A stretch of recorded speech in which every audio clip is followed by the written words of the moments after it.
क्या तुम परमेश्वर के सामने निर्दोष हो? क्या तुम आज भी परमेश्वर के वचन से प्यार करते हो या नहीं? दानियेल जो था जस्ट एक बंधुए के रूप में उस देश में जिसने प्रवेश किया, और अब वो एक तरह के उस देश के राजा के बाद वो तीसरा स्थान उस जगह के ऊपर रखता था। दानियेल पवित्रताई में जीता था। दानियेल परमेश्वर की व्यवस्था को तोड़ता नहीं था।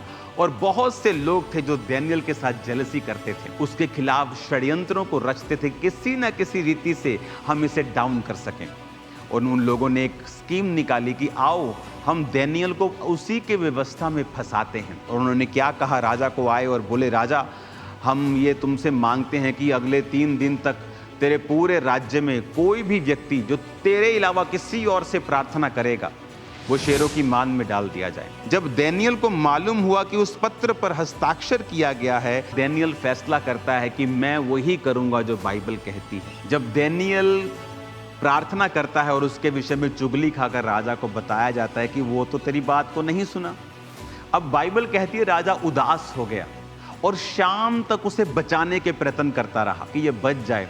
और उनके पास एक भी योजना नहीं थी कि राजा जब तेरा हस्ताक्षर हो गया और तेरी अंगूठी की छाप हो गई, उसके बाद तो उस आज्ञा को खुद भी बदल नहीं सकता है। और दानियेल शेरों की मांद में डाल दिया गया। तड़के होते ही राजा भागा, दुखी भरी वाणी से चिल्लाकर उसने कहा, हे जीवते परमेश्वर के दास, क्या तेरा परमेश्वर जिसकी तू नित्य उपासना करता है तुझे सिंहों से बचा सका है?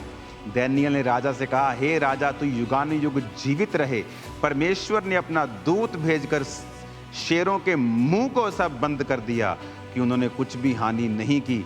इसका कारण यह है कि मैं परमेश्वर के सामने निर्दोष पाया गया। बिग स्टेटमेंट कि क्या आप परमेश्वर के सामने निर्दोष हैं? क्या आपकी जिंदगी ऐसी है कि आप परमेश्वर के सामने पवित्रताई में हैं, प्रार्थना में हैं? समय आएगा, अगर तुम परमेश्वर के साथ निर्दोष हो और सही रीति के साथ चल रहे हो, तो उचित समय पर परमेश्वर अपना हाथ तुम्हारे जीवन के ऊपर फिर दिखाएगा और फिर इन लोगों को, इन मक्कारों को प्रूफ करेगा कि परमेश्वर तुम्हारे संग। ये तुम्हारे खिलाफ लाख मक्कारियां करे, तुम्हारे खिलाफ योजनाएं बनाएं, तुम्हारे खिलाफ प्लानिंग्स करें, लेकिन समय आने पर उनकी प्लानिंग्स को परमेश्वर ध्वस्त कर देगा और तुम्हें फिर से ऊंचा करके ऊंचाई पर खड़ा करेगा।